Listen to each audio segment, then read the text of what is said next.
Hem. Hem. Hem. Hem. I don't want to play any of this shit. I'm getting a drink.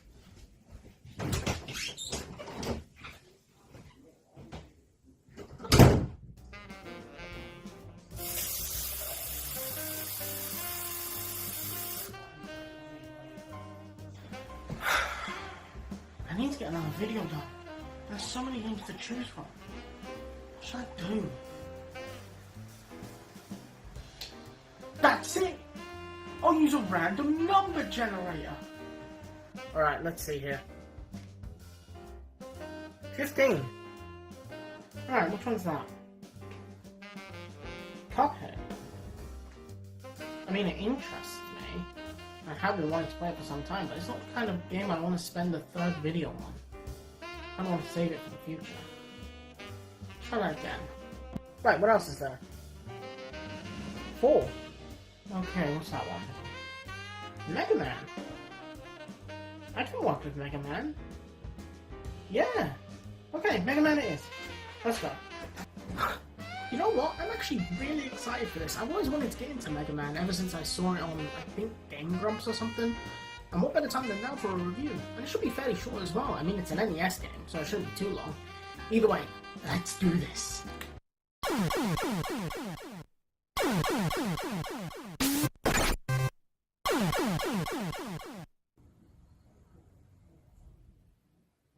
Maybe I should pick a different level.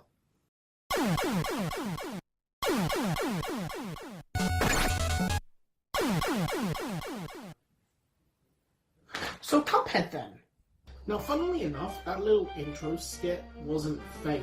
I genuinely was going to look at Mega Man 1 next after Sonic and Shootin, but oh my god, how did they sell that to kids? I would consider myself fairly good at video games, but holy shit, I played for an hour, and I couldn't get through any of the levels. But I don't know, maybe it's the levels I chose or something, but I just couldn't make any progress. I'll look into it and maybe I'll return to Mega Man in the future, but for right now, we're playing Cuphead. Now, funny story, when this game was revealed and then initially released, I didn't care all that much. And then when the DLC was subsequently revealed and released, I still didn't care. It wasn't until my brother let me play a little bit of it on his Xbox, I think I played like the Root Pack or something, where I got a hands-on opinion of this game itself, and holy crap, how did I miss out on this?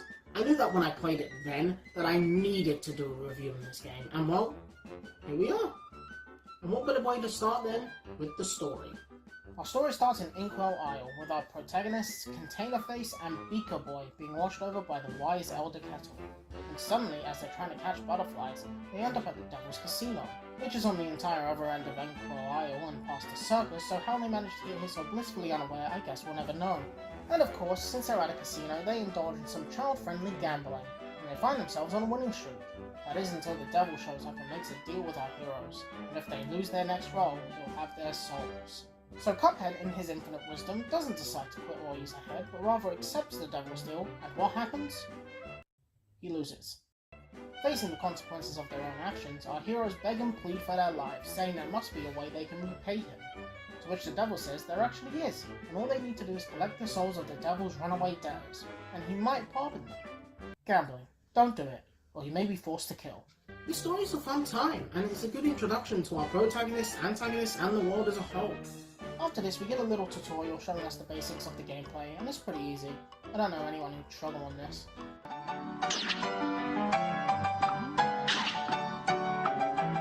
Well, shit. Anyways, immediately after that, we head outside, talk to this apple man, and he gives us 3 coins that we can use in the shop later. And here we are at the first boss, the Root Pack in Botanic Panic. As the first boss I faced, it was pretty tough, more so to do with me getting used to controls, but once I got used to them and learned the boss's patterns, it was fairly simple. And I got an A-, so not bad, considering it was my first boss.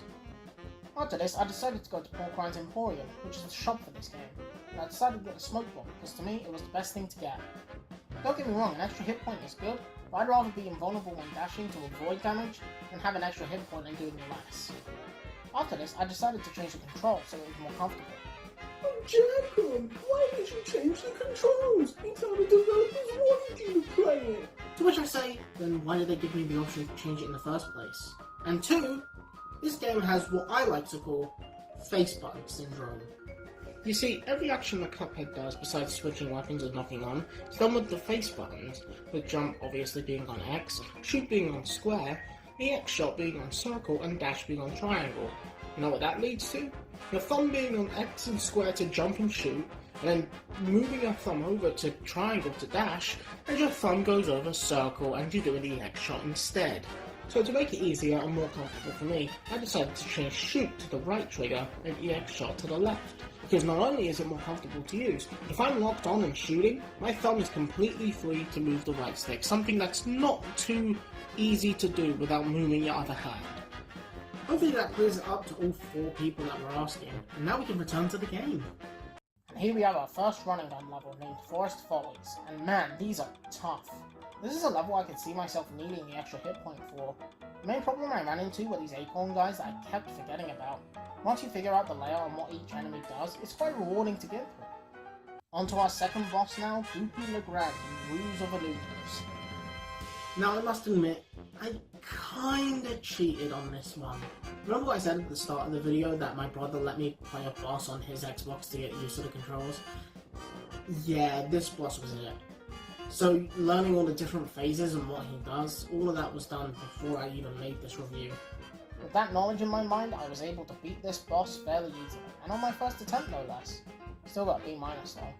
And here we have a second running gun level, Treetop Trouble, and this one's just as tough as the last. My main issues being getting the coins and these log enemies combined with the bug guys. There's also a mini boss here. There was one in the previous level, but that one didn't have anything of worth to note down, so I just skipped over it. It goes down pretty easily. After this, I decided to check this scroll thing out, and it turns out it was a blueprint for a plane that we can pilot in a different gameplay style. After doing this, a bridge appears and we get access to the next boss, Hildeberg in Threatenin Zeppelin. And man, this one is tough. Mostly because it's a new gameplay style and I'm still getting used to it, but also because it's a tough boss in general. I actually got really close to winning on my second attempt, but I lost because I didn't know how the UFOs worked. Once I knew you had to bait the red ones and wait for the yellow ones, I got it pretty easily.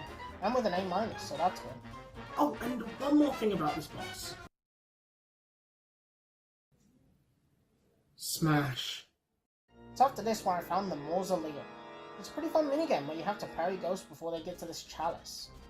After which you meet Miss Chalice, who rewards you with your first super and access to the DLC, which we will not be looking at today. And with that, we're on to our next boss, Cagney Carnation in Floral Fury. This one, personally, is the hardest one in the first world, with all the things on screen that you need to watch out for, and the way you have to focus on them and the boss at the same time to make sure you don't get hit by him. The play boss being difficult, I can understand. It was in a new gameplay style and I was still getting used to it, but this one is in the normal gameplay style, making every mistake feel like it was my fault, whether I fat-fingered a button or just made a mistake. This one was annoying. I managed to get through it, and with an A-, so that's at least pretty cool. And we're finally on to the last boss of the first world, Ribbian Croaks in Clip Joint Calamity. This one isn't as tough as the Undertale reject over there, but it still is pretty annoying.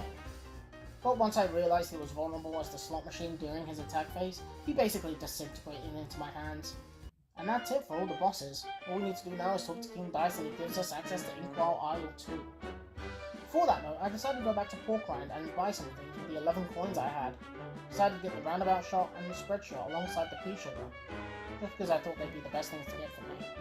I also decided to switch to Mugman, just to add some variation to the video. IO1, all in all, is pretty fun. Sure, it has its challenging moments, but nothing too hard, really.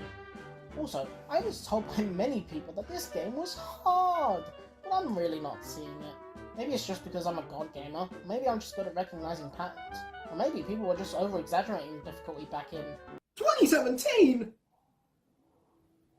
Man, I am extremely late to this. Before I went on to the next boss, I managed to summon Game Genie. Now I didn't notice at the time, but apparently you can summon him by spinning in a circle and he gives you 6 health points. I only managed to summon him in the first place because I was being stupid. And it wasn't until I beat the second isle where I found out what he was and what he did. On to the first boss of the second isle then, Baroness von Bonbon in Sugarland Shimmy.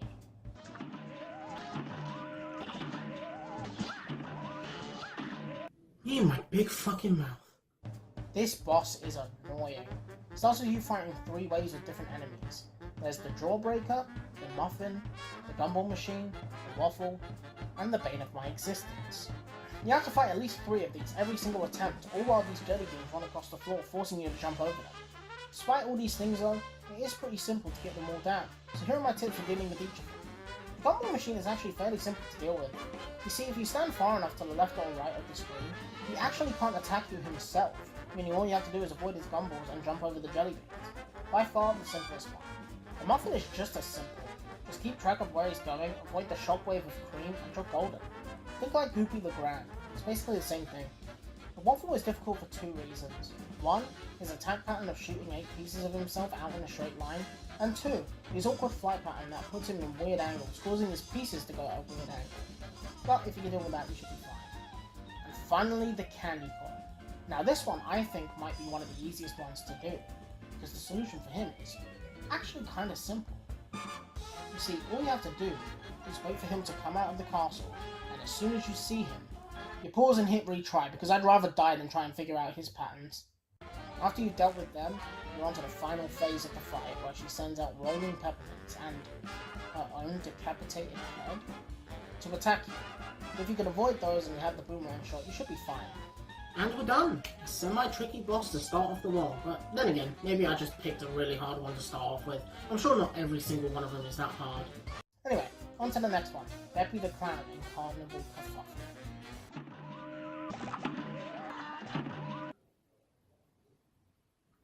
Can you hear me?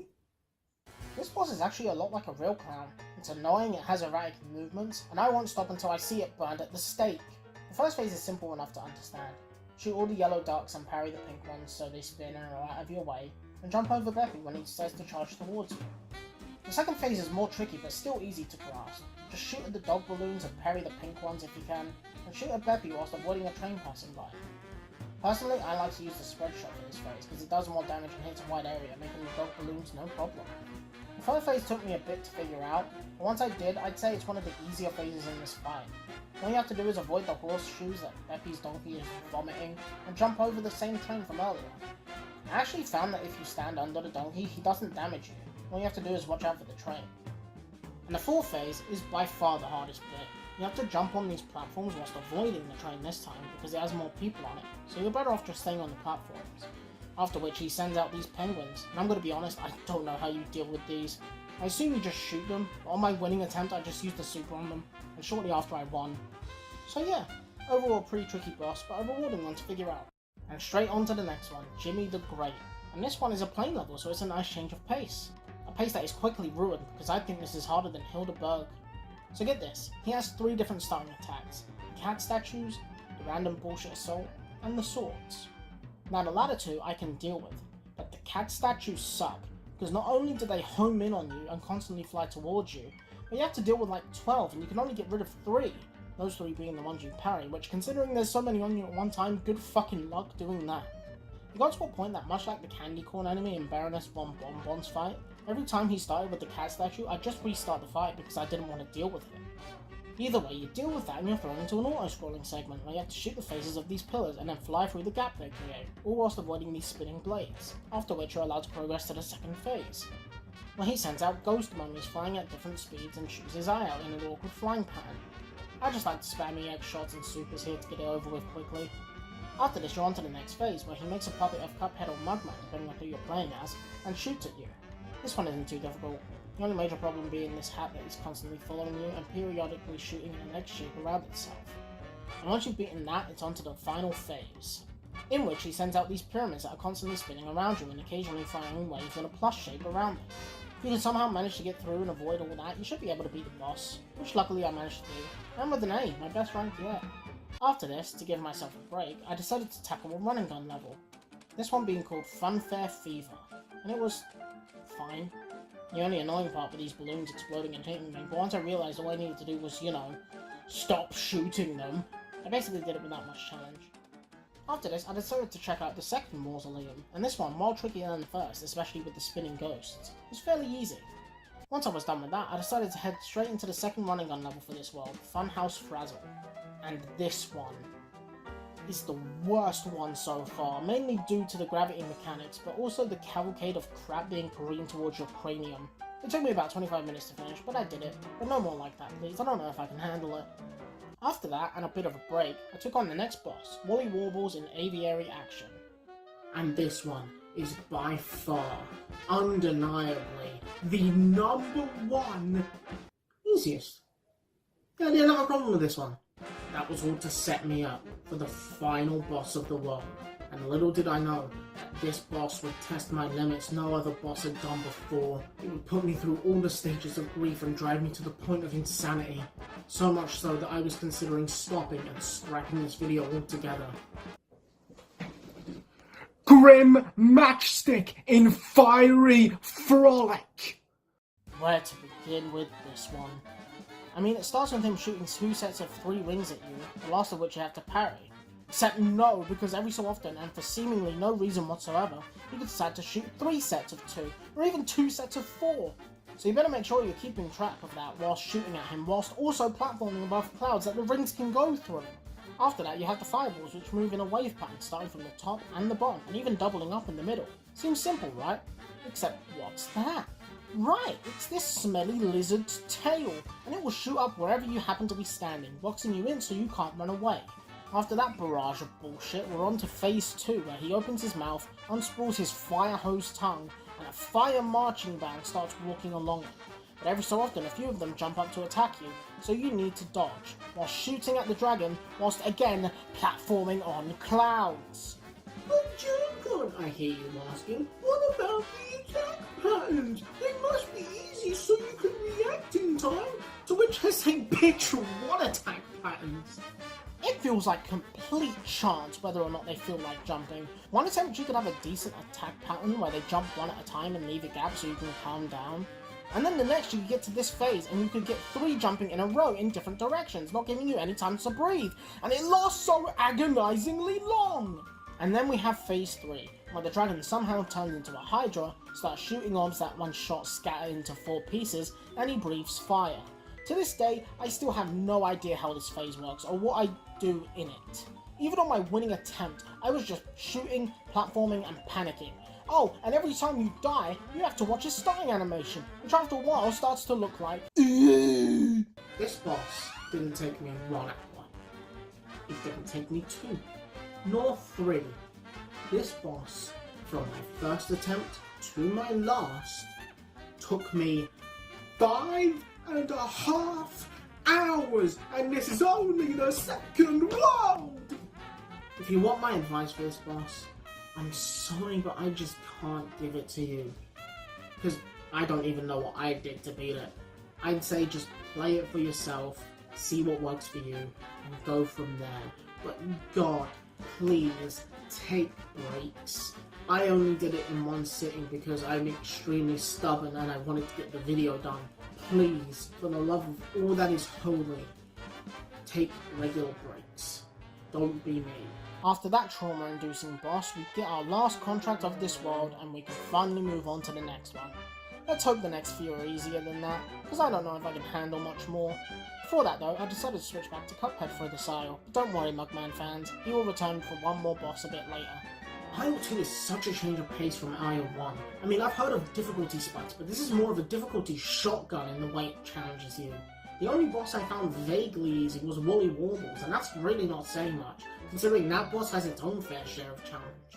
Our first boss of this aisle is Rumour Honeybottoms in Honeycomb Herald, and thank God this one's pretty simple. It starts with you needing to fend off this bee policeman, while he throws out ticking time bombs and send out stingers in every direction when they explode. After which, the queen herself comes down and can do one of 2 things. She could either 1, start in the middle and send out bullets that you need to jump or duck to avoid, or 2, start at either side and send out pink spheres and triangles that you have to parry for a short time before they leave. After this, she decides to do the logical thing for a queen bee to do when they are threatened, turn into a plane and shoot fists at us. She also has these saw blades, which planes definitely don't have. I mean, it would have been simpler to have her shoot stingers out of the plane's guns. Giving her saw blades is kind of like giving a pirate ship a giant laser attack. Oh. Either way, you avoid all that and you're basically done. The only difficult thing about this boss is the platform RNG. After this, I decided to take on Captain Brinybeard in Shootin and Lootin, and this one was actually pretty simple. The only real problem for me being this barrel that drops down. Every so often I just forget that it's there and get hit by it. Other than that, there's not much to talk about. After this, I went headfirst into the next boss, Dr. Carl's robot in Junkyard Jive. And this one. I mean, where to begin with this one? First off, it's a plane level, and you all know why that's a problem from the previous ones. Secondly, it starts with you needing to focus on 3 different hit points all at once while they're attacking you. There's the laser on his head that you have to avoid by paying attention to his trajectory line. There's these cylinders that come out of his chest and shoot light out of the top and bottom of themselves that you have to parry to get rid of. Then there's these ships coming out of his stomach that fly in lines that you need to shoot to destroy. Oh, and did I mention that once you've dealt with these attacks, he has secondary attacks for each one? You get rid of the laser, he shoots nuts and bolts out of his mouth in a spread pattern. You get rid of the cylinders, he uses his arms to put a magnet behind it hindering your movement, or he can move his arms through the screen, cutting the area you can move in half. You get rid of the ships, and you get these slow-moving and wide-exploding bombs, and trust me, by the time you beat this boss, you will be all too familiar with these bombs. Also, did I mention that this is the first phase? After you've dealt with all of that, you're on to the second and shortest phase of the fight, where you have to hit the flying head of the robot whilst avoiding the aforementioned bombs. Now the annoying thing about these bombs is that you have to shoot them to make them explode as they come in from the left and right, and if you haven't noticed, Cuphead's plane doesn't turn around.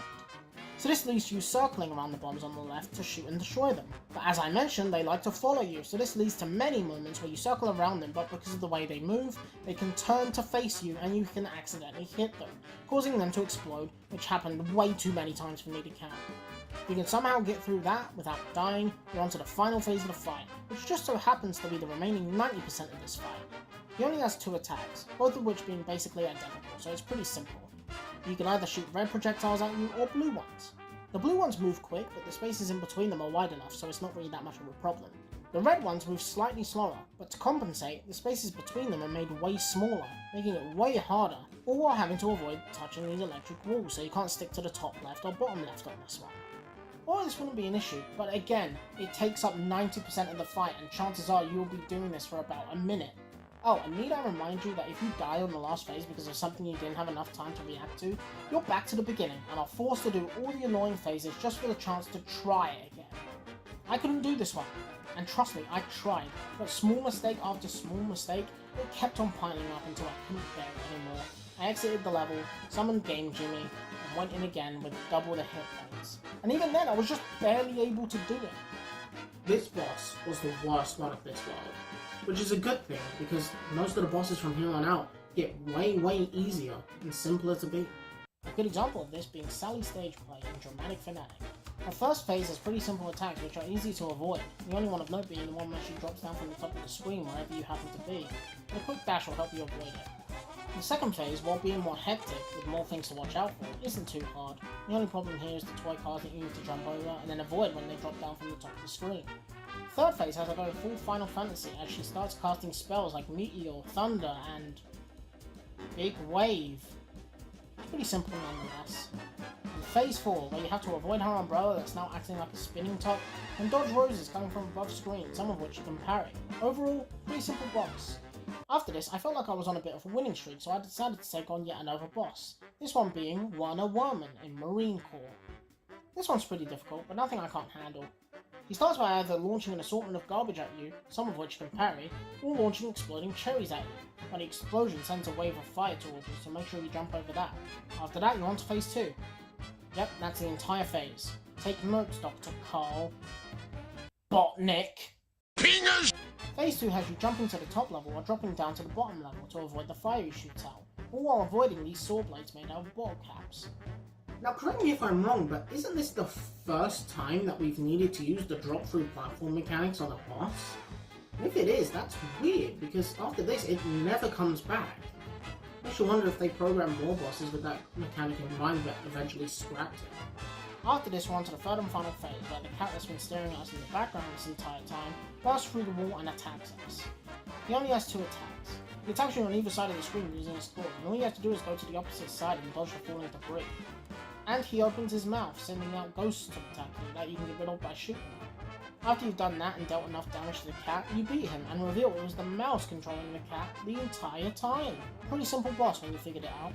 After this, I decided to take on the first running gun level of this world, Rugged Ridge, and it was actually really difficult.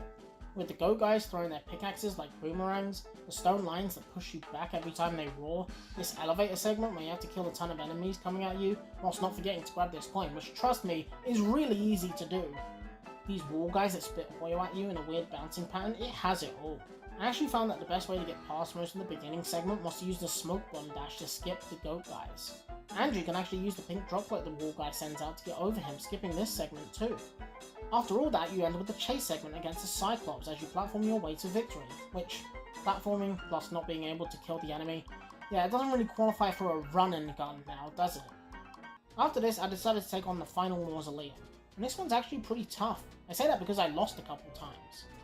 First of all, the ghosts move way faster than they did in the previous two Mausoleums, and secondly, they come in such a breakneck pace that you barely have any time to react.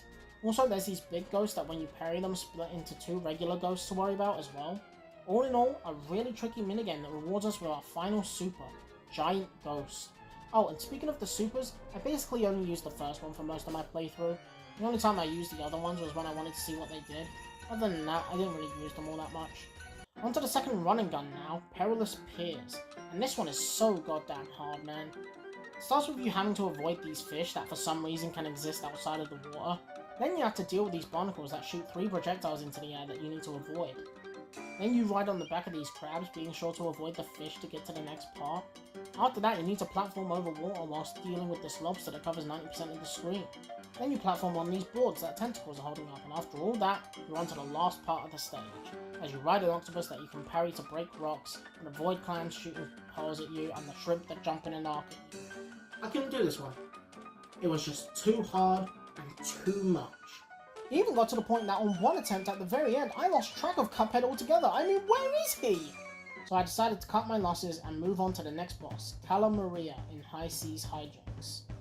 And it's a plane level, so you know what that means. It means it's really, really easy. Sure, it has its moments like getting the ghosts and the pufferfish at the same time. I mean, how do you deal with this? And getting frozen can be annoying, but other than that, there's not really much to complain about. This boss, from attempt 1 to my victory, took me 10 minutes. And it was a plane stage, so I was feeling pretty good about that. Oh, and another thing about this boss? Smash! After that dopamine boost, I decided to take on the last boss of this world, Phantom Express in Railroad Wrath. It was another pretty simple one. All you have to do is focus on the boss and time your parries. And sure, the last phase can be difficult, but I got it on my first try, so I'm better than you. Got a B though. And that's it for Aisle 3. It felt more like Aisle 2 than Aisle 2 did. Most of these bosses were really easy to beat, so I gotta wonder why they were placed at the very end. We're on to the final world now, Inkwell Hell. And before that though, I decided to actually beat Perilous Piers off camera because I didn't want to waste your time. And it was annoying. Not much else to say really. Okay, so here we are, and I decided to switch back to Mugman because I wanted him to have one last hurrah before I beat the final boss as Cuphead. And that last hurrah will be against the Devil's right-hand man, King Dice in All Bets Are Off. This boss actually starts out with a cutscene, which is something I wish more bosses did to flesh out the characters we were fighting. Like maybe Captain Brinybeard can miss his life on the sea, but his contract with the devil could stop him from setting sail ever again. Or maybe Grim Matchstick could be the last of his kind and doesn't want his species to go extinct. Actually, I think I prefer that. Either way, this boss starts with you needing to roll a dice to progress. You see all these red numbers? They all represent a different mini-boss that you need to fight to move on. Now this is usually the part where I go into detail about my technique and how I deal with each mini-boss there is, but I don't think I can do that here. There's just so much stuff here that going into detail, we'd be here all day. So I think the best thing to do is show you what I did and hope that you can replicate it when you play it. First I hit a 2 so I could face the stack of poker chips, which is by far the easiest of the first 3. Then I hit another 2 so that I was safe. And then I hit a 1 to face the dominoes, which was fairly easy to deal with. Then I hit a 3 so that I was safe, and then a 1 to get an extra hit point and move on to the roulette roll, which is the easiest one by far. Then I hit a 3 to be safe, and then another 3 to move on to King Dice himself. Now King Dice only has one attack, and that is to send out cards on either side of the screen at you, some of which you can parry and then switch sides. Personally, what I did was parry at least twice on every pink card to build up my meter, and then hit King Dice with a super. He managed to do that, and then you've beaten the penultimate boss. After this, I decided to switch to Cuphead so that I could take on the final boss with the main character of the game. The final boss, of course, being the devil in one hell of a time.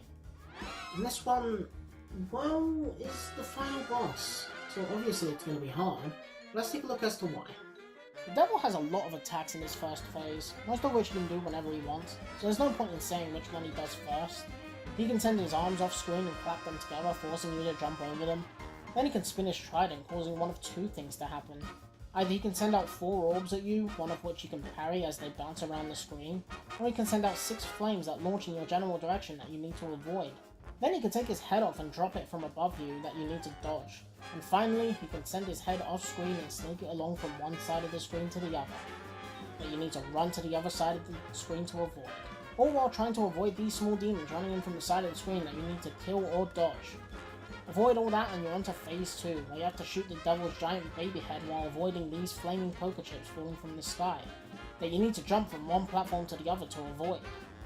These axes the devil sends out of his eye that fly in a strange pattern, and these pink bombs that you have to parry or else they explode, and the explosion takes up half the screen.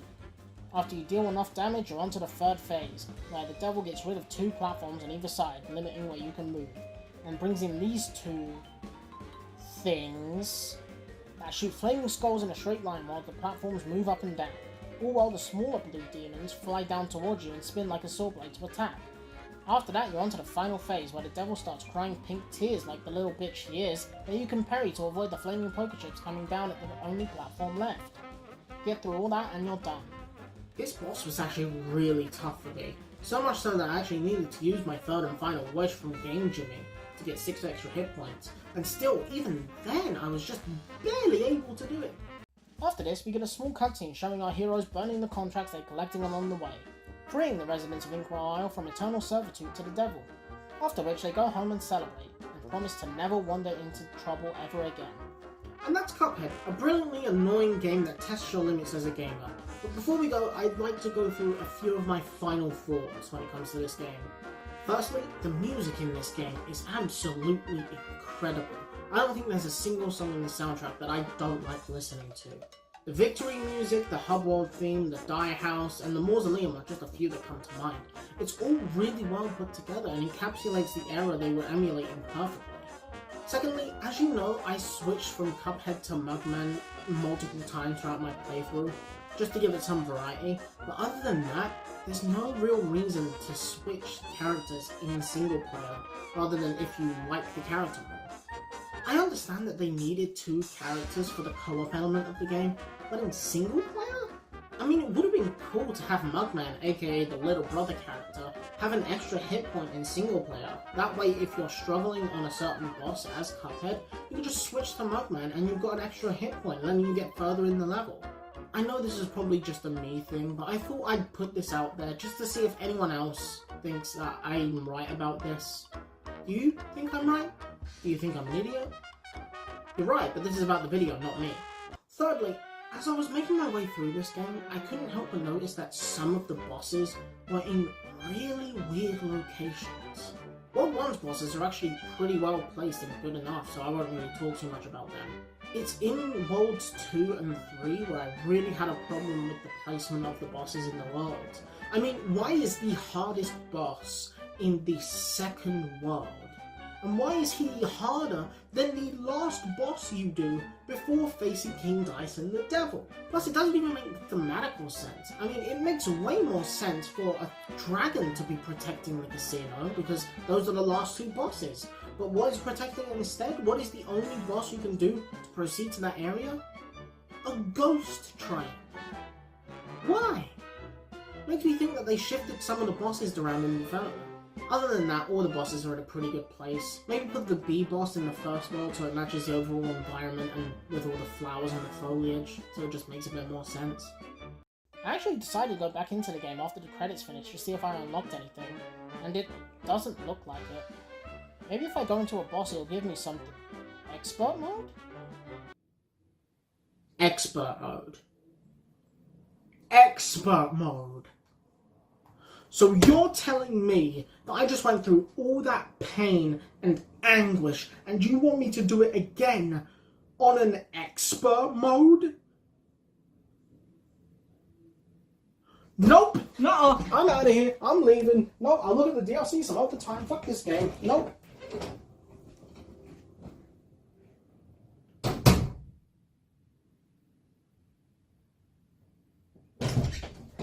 I give this game an 11 out of 10.